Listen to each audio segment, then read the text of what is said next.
I now welcome General Lubantu Olomiza, as I say, leader we United Democratic Movement and Deputy Minister. Jenene, siyakubongela, welcome to Kakasi. Siyabonga baba, siyabonga nakubaphulaphula. Well, Indoni problem yakho. Congratulations, you celebrated your 70th birthday a couple of days ago. Oh yeah, on faithful kwa 7th floor ngoku yo. Yeah. Nawuthetha ukuza kudifferent kodwa ukothuka ngumuntu omdala. Yeah. No, siyakubongela. As the Makanyas, we would like to take this opportunity to address.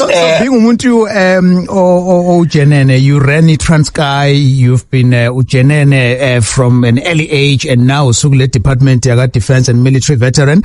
Are you umuntu we humor as well? Because all we see is when Sigbone uilunga le Parliament, and then now Sugu Executive. Umuntu we humor vele.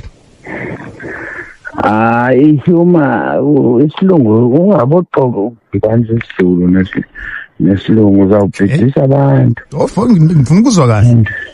Xa uthi humor uthini ngesizulu? Umuntu wamanqoko, umuntu wamahlaya. Relax, young man. What's your serious question? The question is, we saw the other side of you as you celebrate 70 years, which is 70 years. So, South Africans. I didn't unless it's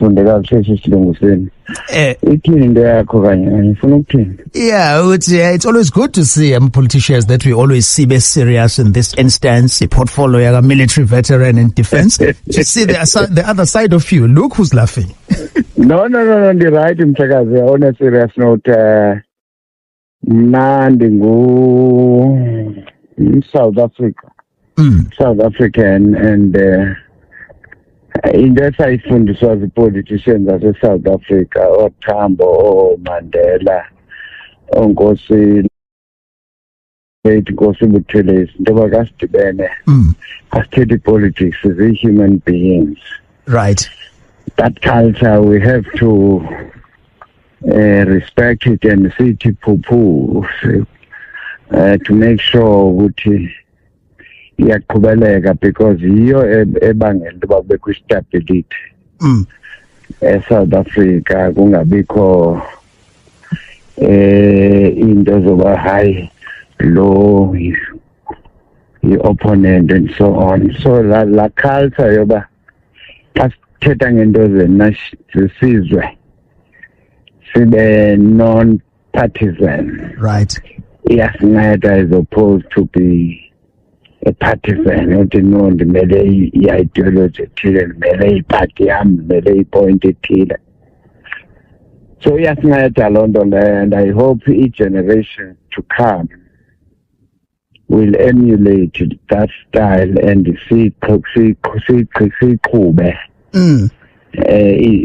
That's what describes South Africa.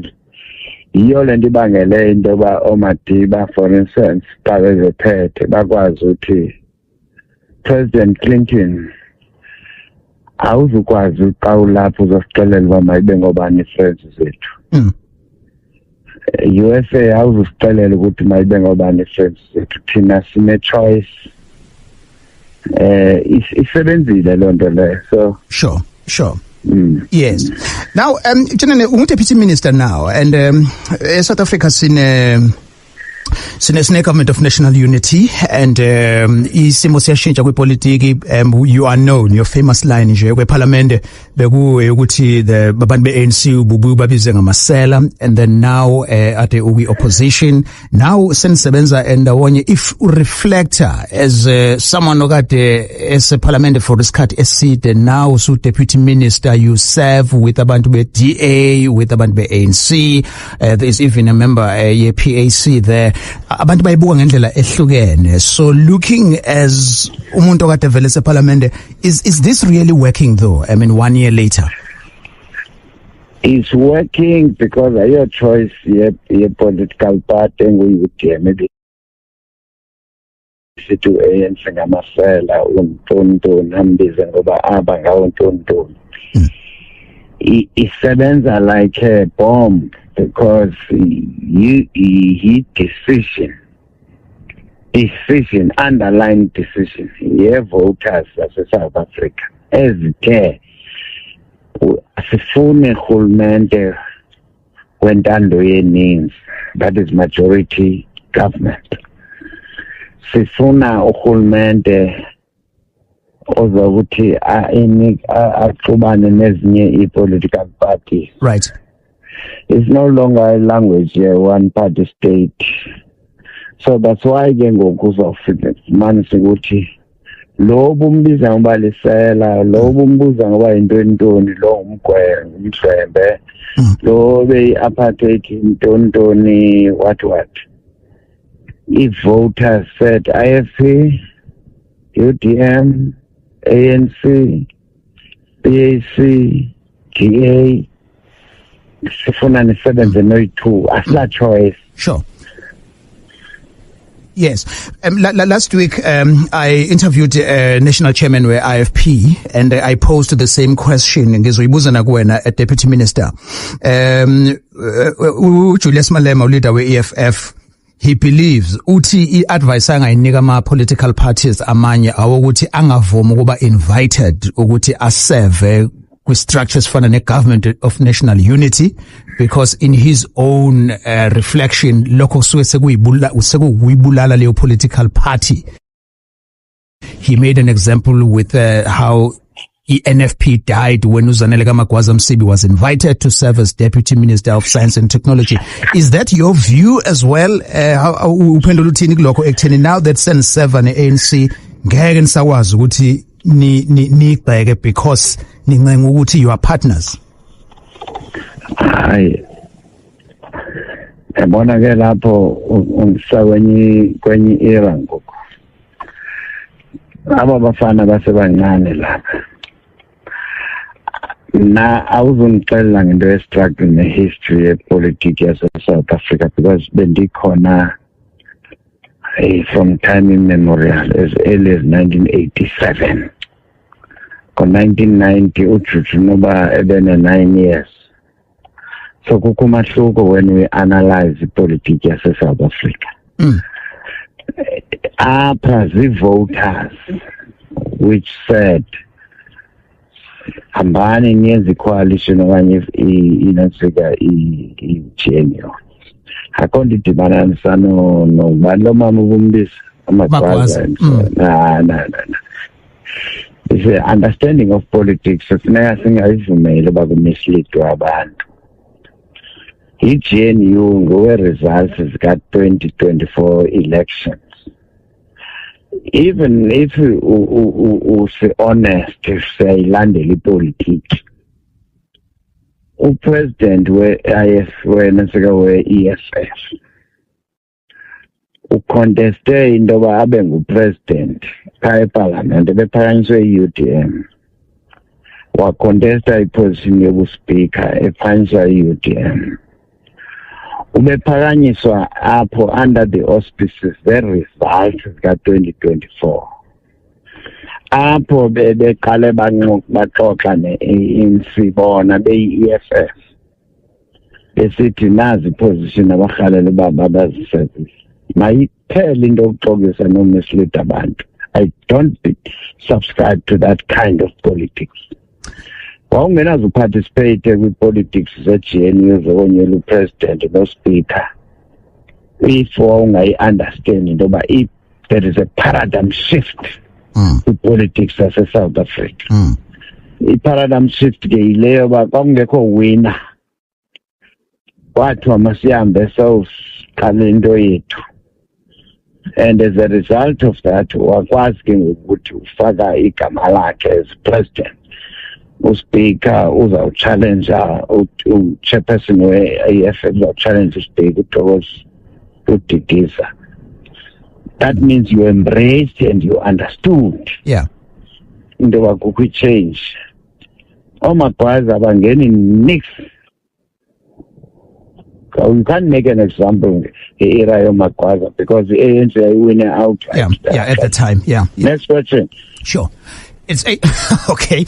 It's 18 minutes after 6. Bosanda kujoyina sikhuluma nobantu Holomisa ungu leader we UDM and Deputy Minister wa Defense and Military Veterans. Okay? It's your platform now. 0861596596. I'm taking my calls and nama mofisu prefer ukuthi ukhulume via Facebook page lithi Indaba with Alex, and you can watch the conversation live on Indaba with Alex on on TikTok. Indaba on Kakasi. Tinqala ke ngithathe uSanele Vilakazi from Imlazi. Sanele, welcome to Indaba.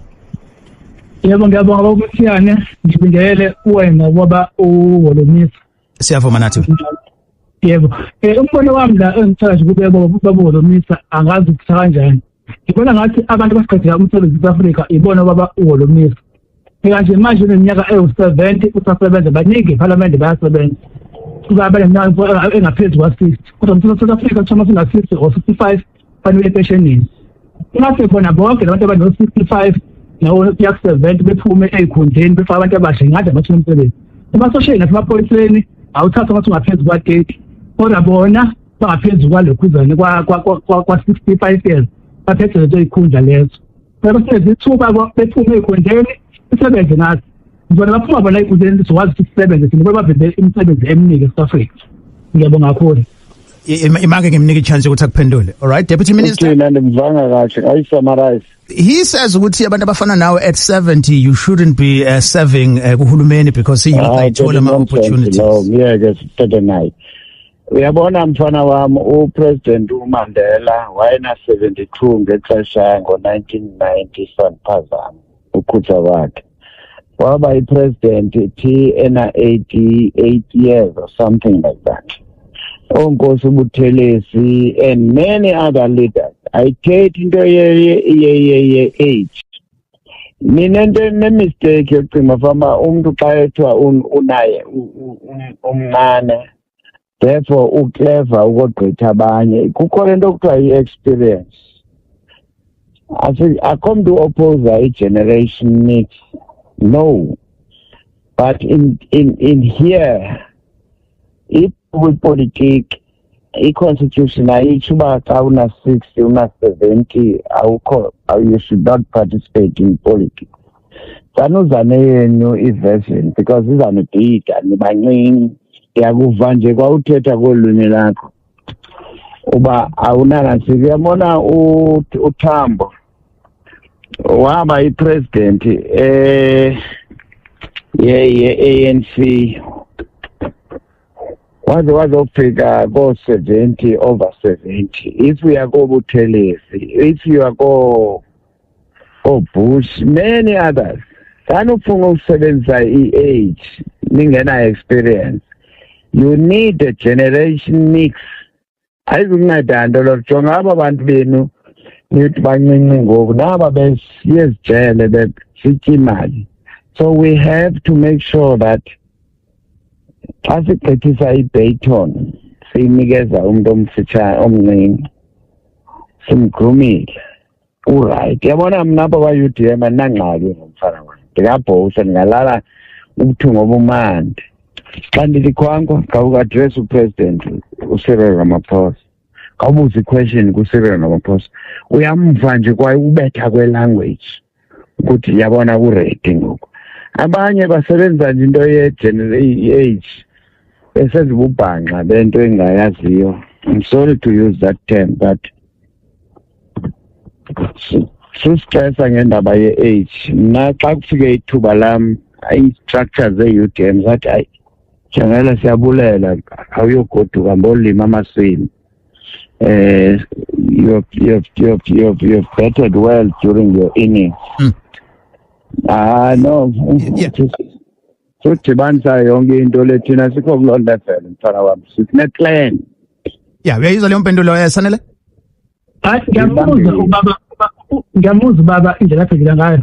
Vele inhle ngokuhambisana naye ngoba vele naye umuntu osemdala. Kodwa okubi ukuthi thina abantu abenza ngemuva kwabo sizohlezi sixakekile, sithubekile ngoba bona bafuna ukusinikeza amathuba. Iningi labo lilapha eParliament, iphinde libe namabhizinisi, iney'nkomo nayo yonke into.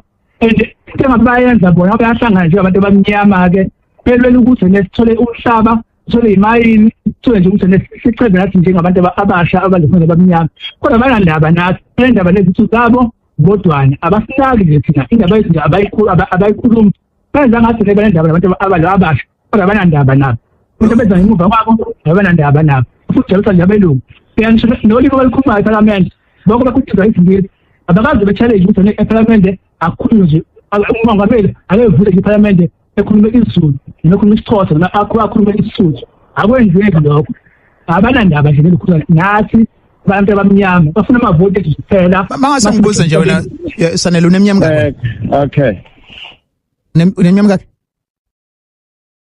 campaign yenu yokuthi nilwela thina kwa UDM sikliye ngoba sikhuluma abantu abatsha and unfortunately akho shortcut kwinto leadership. Good night. Thank you very much. It's 24 minutes after 6. I take uhalala Velakazi Machobeni. Halala ukwindaba. Oh, msiyani, msesikhawini. Yes, siyakumukela Velakazi. Ngiyaphila Sohlaza. Siyaphila kunjani kwena? Namhlanje Sohlaza uhoste ipolitician engiyihlonipha kakhulu like in the whole political sphere South Africa. Yase politics engiyihlonipha njengaloyo. Kodwa umbuzo wami ula Sohlaza. Ngicela ukubuza lapha kubabulo Mr. There was a time whereby waye erana khona waye defense force yase Transvaal wayesa exist as an independent state.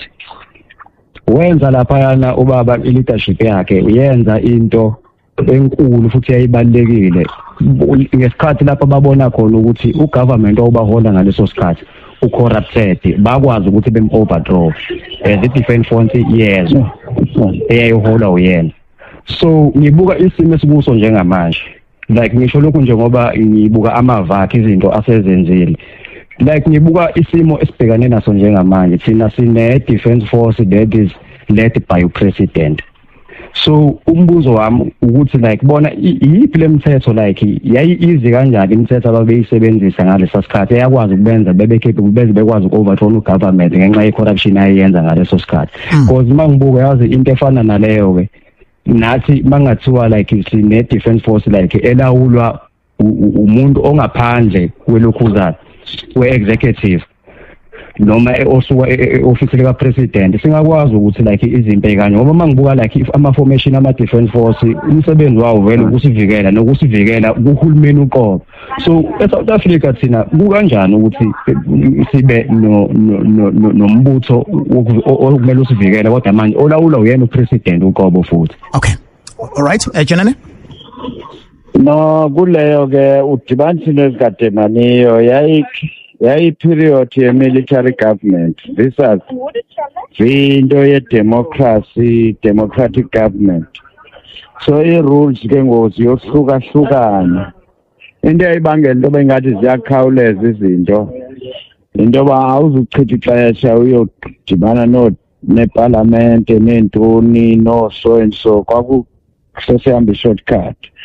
But I'm happy we are recognized about kukumahluko between the military government ne government ye democracy because ne gamel cool democracy eligama consultant ikuthatha isikhathi kanti ke kwi military amajoni aqede ukuthi le crime siyiphelisa ngolhlobo abantu abazapha bengena permission siyiphelisa ngolhlobo lenu uyofuna uconsulta i process eninzi yile ibangela into yoba ngoku sibe nenkinga eningi but andikho apho ke into ebalulekileyo ndizama ukutsho kuwe ukuthi if akho decision ethethwayo you have to be decisive xa uyi-leader noba yi-military okanye uyi-democrat ntoni xa sijongile apha whether uya kwamasipala uya kwi-provincial uya ku-national aba bantu aba bangene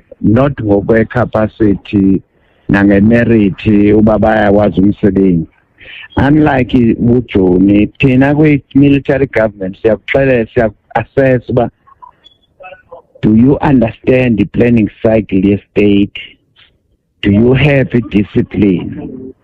Into yoba ngoku uzawuthi wapawintiwe uhambe uyofuna uba imali ye-state kodwa uphethe uyi-mayor, uyi-councillor, uyi-MP,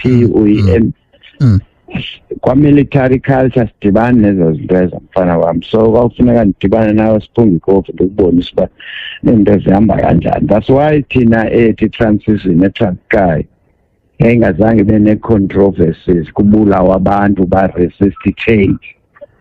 Sasi-clear uba kuyiwaphi. So you have to understand the terrain o-operator kuyo nosebenza kuyo uba what is the main objective. Xa ujonge into eziqhubeka ngoku ufumanisa uba oomatshanisane mana tata amatshanisi abantwana. Thank you very much. Ixesha lindishiyile. Yeah. All right. Yes, Junene Bantu Holomisa, in case you're wondering, it must have been 1989 when we leader military tata over Transkei 1989. It came to the attention of the Transkei Defence Force that bribery and corruption was rife in government ranks in our country. Right, sekubeka 0861596596. Guest yethu Deputy Minister Bantu Holomisa, Deputy Minister kwa Defence naka Military Veterans. I have uSimpiwe Nzibande eNewlands. Ukwindaba sabona Simpiwe? Oh yebo njani? Siyaphila kunjani kona Nzibande? Ngikhona my brother ngikhona kakhulu ngicela ukubingelela no general lapho emoyeni. No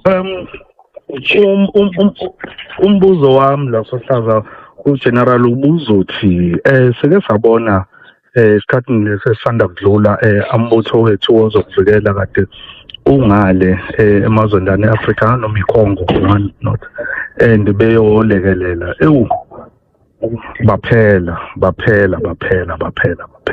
now umunye oqala nje umbuzo bengizowubeka ukuthi how does he see the state of SANDF as opposed to normal benchmarker with other countries?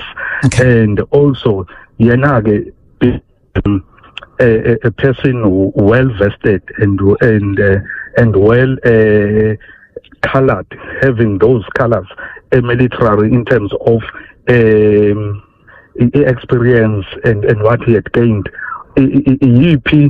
I-role ayidlalayo ukomanda wethu kunokuba kungasuka abafowethu beyolekelela baphele kangaka inhlavu akayidlali nganti role ye-oversight and akayidlali nganti role yokuqala ahambele phambili to check i-environment and what not, because when uyibuka lento Alex and nabalalini ukhona eminye imisakazo angazi noma ngayisho nemoyeni yaku TV ayiveza lezi zinto njengo Al Jazeera and what not. Okuvelayo la kuvela ngathi there was a gross negligence on our side. You understand that lot akuveli like sokuthi ngempela it was an ambush and what not, but kuvela sengazuthi ukhona lokhu kuyekelela nobudedengu ekwaba na. So mhlawumbe ke noma with that to go baba please make me amasizo lecturishwa ngalento umuntu makabuza question. I-problem apha msekazi yo xa ngaba i-AU okanye i-UN or i-SADC isithi masiyoncedisa eSouth whatever country, xa kufika lo requisition iye isiwe kupresident ayise-parliament and then i-approve okanye inga-approve, but uba i-approviwe ii-commanders ze-defence force kufuneka ibe zizo ezenza i-analysis zithumele abantu bokwenza le nto kuthiwa i-reconnoiter bawuhlola ngesixhosa uba le ndawo kuthiwa mabawusebenza kuyo injani, ihamba kanjani, and then babuye benze i-plan. That's what you call military planning cycle. Uba le ndawo kuthiwa makuyo deploya kuyo banjani abantu i-ready na equipment wise. That means select amajoni anjani azawuya phaa. Okwesibini i-equipment sinayo yowabhekisa. If abasinayo i-equipment kufuneka singabislidi i-country no-president sithi hayi notwithstanding into yoba i-request yakho ithi but i-situation ayivumi because asina-equipment, asina-helicopters, asina-matroop atheni. ungaskusayine nje uaccept into. So uze uphendule lo mbuzo lo ufuneka ube kanti i-analysis yenziwe. So ndiyathemba ke noko ndikuphendule mhlekazi. So in other words funeka i-capacity yamajoni ozawathumela pha i-right, i-equipment i-right, then uye ku-president uthi Mr. President asikwazi ukuthumela aba bantu because kukho le ngxaki. Uba ngaba upresident akayifumani i-advice enjengaleyo uboyazi uba una-commanders ibhadle apha entloko. Thank you. Hayi siyabonga soqondisweni siyabonga. All right, sure. Ngiyakubafana Dlamini ekhethe reach ukwindaba 0861596596. The conversation uzoyithola isiphelele as a podcast mawuya ku-app yeGagasi, and we are streaming it live as well on Indaba on TikTok. Bafana ukwindaba sawona? Kakhulu Alex nakwithandeni. Sure, siyavuma nathi. Alex, I'm noticing ukuthi ugeneral kodwa la arrogant. Yeah, when are you arrogant? The whole was for him to answer my questions esilawo as citizens. Kuno bhuti ofonile ekuqaleni. General replied and said, "Lo muntu ukhuluma language yakhe angazi noma akafundisanga yini inhlonipho kule language yakhe." That for me that's discrimination. Number two, that's a compliment about the arrogant. Now you are arrogant. But General Thank you. Bye-bye. Now you're talking nonsense. You are talking nonsense. We don't need these people like station because they can't answer our questions, but we voted for them to be there. Yeah, you didn't vote for me, so don't take lies. No, we never ever vote for you, General. Yeah, thank you very much. Don't vote for me. Go to hell. Please, can we have proper people to answer an account? Not this member of parliament that can't even account and be arrogant. Yeah, sorry, General, I know you have to respond as well because we are Ateka, but you just used a line at go to hell. I'm going to ask you to retract that particular phrase. I'm not going to do that. If you are not satisfied, go to hell now. Oh, sound protect now. No, but the party uthi must go to hell. Remember now, usu deputy minister, akakuvotelanga, but uyi-leader yakhe nonetheless, General. Uyakuxelela nje ukuthi akayolida yami akangavotele mina wayemyeka wena gezele mina. I'm pretty disappointed that we have leaders like you, General. That is why we have issues at Goma. That is why we have issues in our borders, because we've got people like you. All right, no, let's do this then. Yeah, okay, sure. Let me release you. Deputy Minister, let me release you then. We will not continue with this conversation anymore, but we thank you for having been with us for the past 30 minutes. We will not continue with you. So, siyabonga for the time osinikeze yona. General Bantu Holomisa, Deputy Minister waga Defense and Military Veterans, and leader we UDM. Indaba on Gagasi, he does say that I should have protected him, but it's in the culture of this show. We do it all the time. I mean, we allow them as leaders to come so that they account to the public, and emotional or not, but the party would go to hell. That's the line. I mean, if arrogant, he responded by saying, when you are arrogant, but it got into, don't lie, you are not my, you didn't vote for me, but it's not palatable for someone occupying a position as a deputy minister to use the phrase go to hell. Asibambela conversation yet, but I'm still interested in how you thought he responded, or maybe you thought Utumlalele was being unfair to him. I would like to hear you.